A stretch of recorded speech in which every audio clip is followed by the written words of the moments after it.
it really made me a motivated person to know that you can get pushed to your limits and you can still go further. Hi everyone, it's Laura, and I hope you're all doing well. So for those of y'all who are new to my channel, I'm a registered dietitian, and I love making videos about food, nutrition, and then I also enjoy making videos for those of y'all out there who are interested in becoming a dietitian. And so this video is all about dietetic internships. So what to expect, and also my advice to you.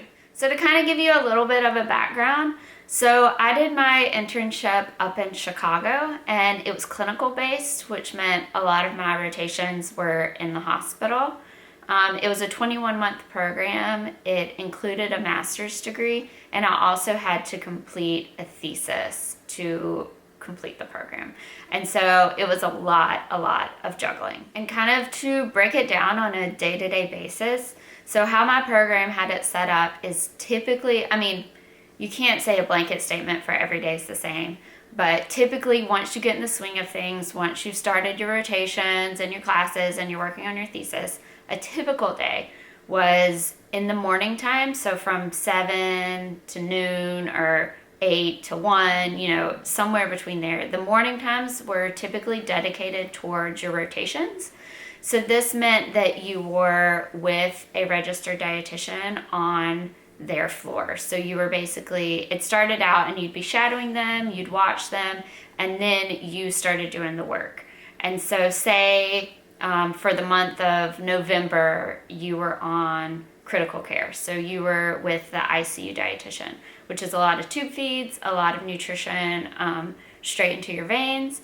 And so how it would work is maybe the first week you would learn, you would watch, you would shadow, and then she would start to give you a couple patients. So here's a couple patients, look them up, go see them, assess them, come up with a plan, and then write your note and we'll talk about it. And so that's kind of how the rotations worked. The longer you were in that specific rotation, the longer you were in the program, the more freedom you were given, and the easier it was. In the beginning, when you first start your rotations, it can get really overwhelming because you don't know that much.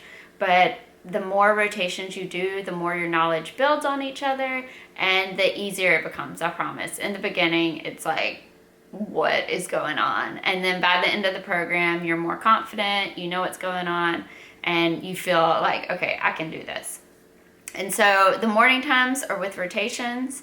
The afternoons for me were classes, and typically it was classes started around like 1 and maybe ended around 5.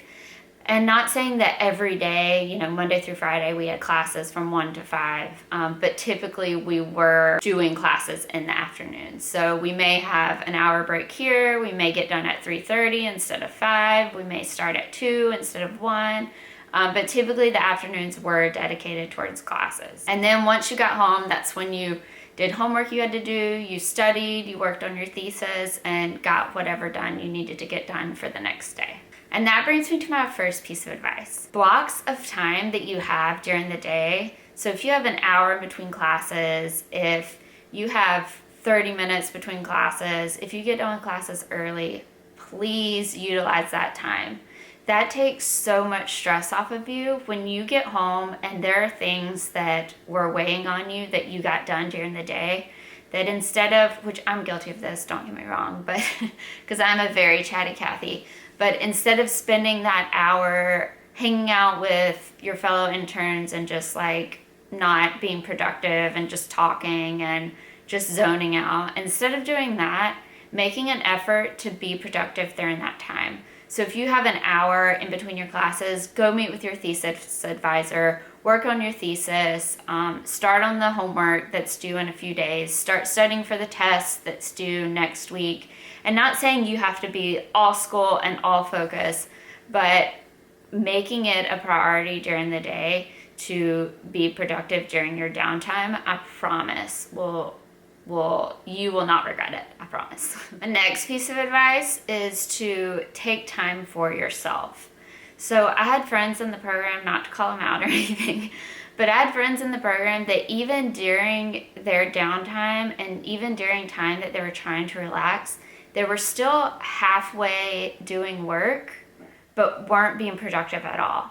So we would be like watching TV, right? Or like watching a movie or something, and we had people over or something like that. And they would still have their laptop open and still have notes from class pulled up, PowerPoints from class pulled up, but they weren't being productive. You know, they didn't have that separation between this is time I'm going to be productive and work, and this is time that I'm going to set aside to be my chill time, to be my downtime. Because having that mental fog all the time, and all the time having that mentality of I should be doing something is not healthy, and it's not good for you, and it will cause you to break more times than you should. My next tip is to be gentle with yourself, because there are going to be times where you're like, I can do this is great, you know, and you feel like you're taking the bull by the horns and you got this, you know, and you're kicking butt. But then there's other times that you're going to be a little bit more vulnerable, that you're going to be overwhelmed, and that's okay. I promise everyone feels that. And there are going to be little things that are going to make you cry. Everyone cries in the internship because it can be really stressful at times and it can be overwhelming. But the rewards drastically outweigh any stress that you're going through. So I'll give you a story for me. I was going through a lot. I don't even remember what all was going on, and, you know, not personally, but like career-wise, I had a lot going on with things that were due, my thesis and things like that. And I was literally 5 minutes late for a rotation. And the preceptor looked at me and was like, "You're 5 minutes late." And she wasn't being mean. She wasn't trying to like upset me. But just like that sense of failing at being five, which in hindsight, it's so silly. Like, it's 5 minutes. It's not a big deal. It's really, really not. But in that moment, I was like, I'm a failure. I failed. You know, like, I can't do this. I'm not cut out for this. And I held it to, that's how I was feeling. And I held it together, and then she gave us our patients for the day, and she walked away, and I just burst into tears. You know, when things build up inside, and then it just like takes one little thing, one little person just poking at you, and you're just like, I can't do it. Those moments happen, and please, please, please be gentle with yourself, and do not let that cause you to give up, because those trials make you such a stronger person.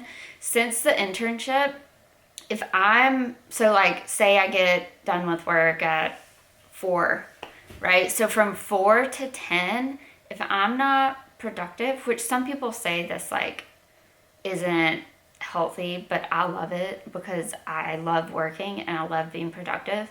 And so from the time work got done till, you know, the time I went to bed, if I wasn't being productive in some form, whether it was meal prepping, whether it was exercising, whether it was working on my side stuff.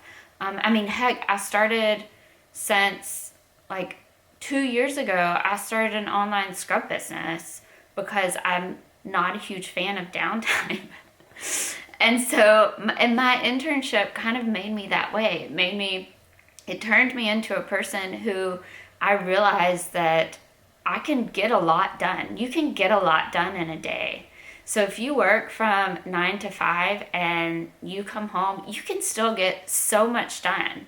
And you know, oftentimes we say we're tired, we say we had a stressful day or a hard day, but that internship taught me to push through that, to push through times that you're tired, to push through times that you don't feel like doing it.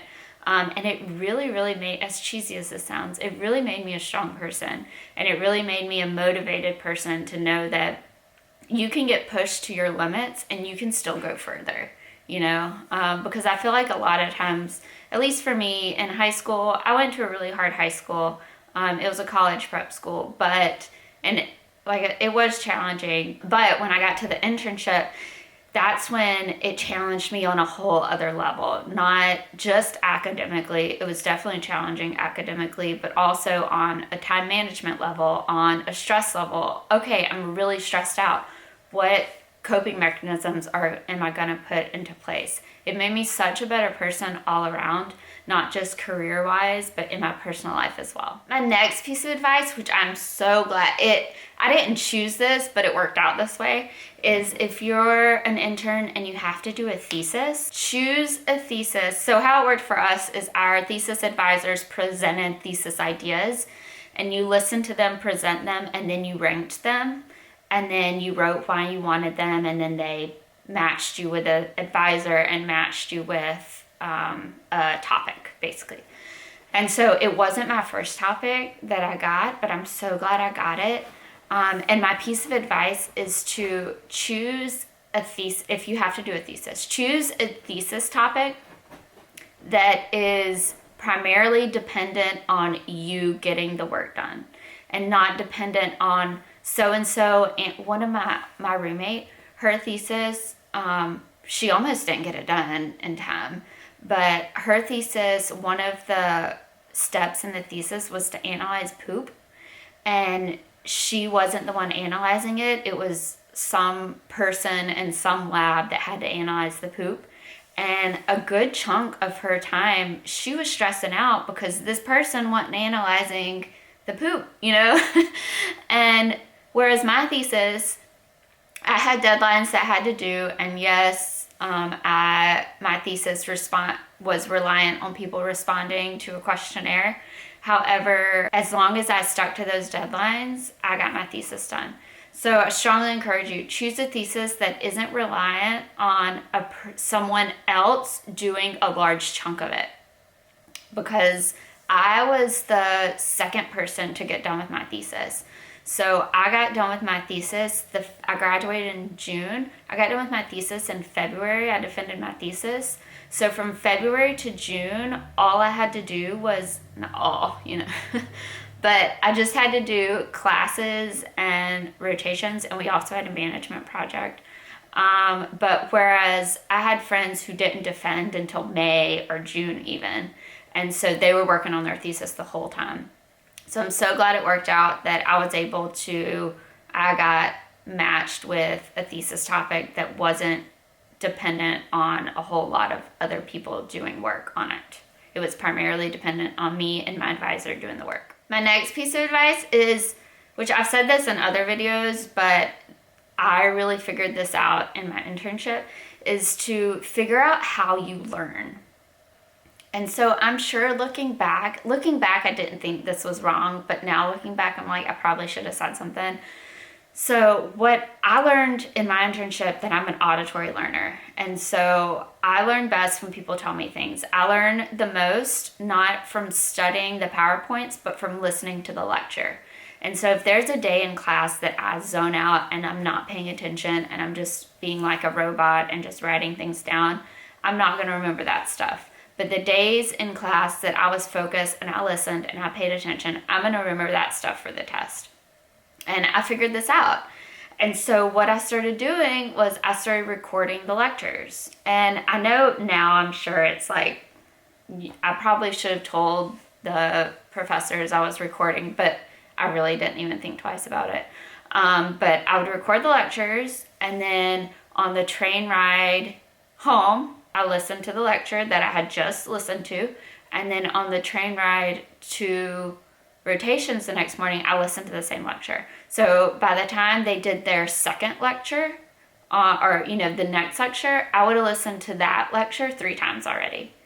And so and on top of it, so my internship you were paired with a partner. I think now they do a little bit different, but I had the same partner the whole internship, and it worked out really well for me because she was awesome. And I swear to God, she had a photographic memory or something. But she was really smart, and she remembered a lot of things, and the things she told me 99% of the time were correct. You know how you have some people who think they're right and you're like, that's not right. She was always right. And she learned by teaching. And so it worked out great because before tests, we would get together and we would have done our own studying separately. It's not like we studied together 24/7. We'd study separately, and then we'd get together before the test and just make sure that we each have the concepts correct. And that worked out well for both of us because we would go in a study room where there was a whiteboard, and she would have a dry erase marker, and she would teach me, write it all out, and I would sit there and ask questions and relearn it all. So I strongly encourage you, try and figure out how you study. I thought going into my internship that I studied by rewriting things. I thought that that was the best way for me to learn, but come to find out, I do not retain any of that. It was just a way for me to feel like I was being productive and studying, but really I wasn't retaining any of the information. So it was 100% a waste of my time. And there are some people that rewriting it works and that's how they learn it. And I thought that was me, but it's 100% not. So it was a total game changer whenever I figured out I'm an auditory learner. And I'm sure there's things online that you can do to tell you what type of learner you are, but you should do that. I've already touched on this a little bit, but my next piece of advice is to get your work done first. And so if it's the weekend and you have a project that's due on Monday, Saturday, wake up and get it done. Sunday, wake up and like finish it completely.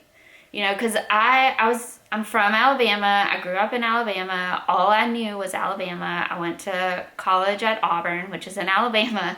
And so moving up to Chicago, I really wanted to take advantage of living in the city, trying out new restaurants, new food. They have amazing food up there. And just absorbing everything that the city had to offer. And I love socializing. I'm extroverted and introverted. Extroverted until I'm not. But I really wanted to explore the city and appreciate everything that it had to offer. And I didn't learn this right away. It took me a little bit to learn it, but I learned how much better it was for my mental state to go ahead and get the work done before going to that yoga class, because it made that yoga class that much better, that much more peaceful. Before meeting up with my friends to watch a football game, wake up, get it done, so then I don't have to do it the next day. So just making it a priority to get your work done first, because then it makes your playtime that much better. So I hope this video helped y'all out. If you have any questions, please feel free to leave them below. The dietitian Q&A videos that I do are 100% based on the questions that y'all ask. So if you have any questions, leave them below and I'll include them in my next dietitian Q&A video.